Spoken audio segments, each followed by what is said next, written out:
Good morning and welcome to John Author's Note. In less than a month, Italians go to the polls to choose their next Prime Minister. Whoever wins among Mario Monti, Silvio Berlusconi and Pierluigi Bersani will have a heck of a challenge in turning around an economy which is in its longest recession since World War II. What are Italy's most urgent problems and what should the next government do about them? Today, I'm joined by Giada Giani, an economist at Citi Research. Giada, shall we look at the first chart which you brought with you today? Now, this shows that Italy's fiscal deficit is actually relatively under control. So maybe this is not really the priority for the next government.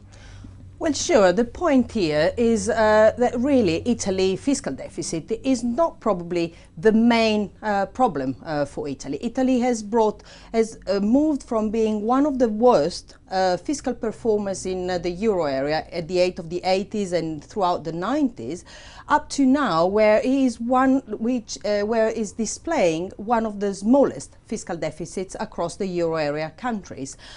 So this is actually in structural terms. Italy in structural terms has almost... That means adjusted for the economic cycle. Exactly. In structural terms, Italy displays almost a fiscal balance.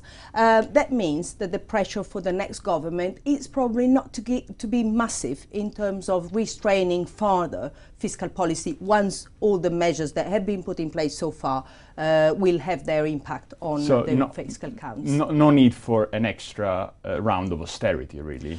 Probably not a major one. Okay. Probably some adjustments, but not probably a major one. But we need something else, and that's why we move to the second chart, which shows that Italy's crucial issue is low growth in terms of GDP. What we see here is that on the right-hand side, we've got the debt to GDP ratio, which has been rising fast recently. But as we see from your bars here, the bars you brought here, the real problem is not the primary balance, i.e. that the government spends too much compared to how much it receives in terms of taxes, but it's really growth. Can you explain why? Yeah, sure. I mean, I think this is the crucial chart for Italy. It shows that all that we've said before about the fiscal dynamic, the debt to GDP ratio is still rising, and we think it will continue to rise quite fast in the next couple of years. Now, the only way to prevent this to happen or to reverse this trend is really to generate some positive nominal GDP growth. Now, we see from these charts that the primary balance has turned into a surplus, which is positive, which is dragging down the debt to GDP ratio. But the big green bars suggest that the difference between the cost of servicing the debt and nominal GDP growth is still large, and that means the debt to GDP ratio is going to continue to increase in the next few years, which is obviously not good for fiscal sustainability in the medium term. So the key here is to generate growth. And in order to do that, Italy needs to restore some of its competitiveness. Now, how is Italy doing in that respect? We can look at the third and final graph here. And this is showing unit labor costs, i.e. how productivity in Italy does in terms to the, compared to how fast wages rise. Now, as we see here, the gap between the peripheral countries, Italy, Spain, Greece and Ireland, and Germany, the blue line, has been widening throughout the 2000s.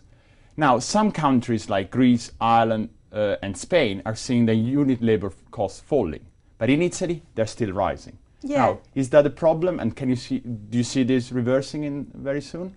Well, it is certainly a problem for competitiveness, for export competitiveness. It's probably not the only problem, but it's certainly a problem, especially compared to other peripheral countries with which obviously Italy is competing in European exports.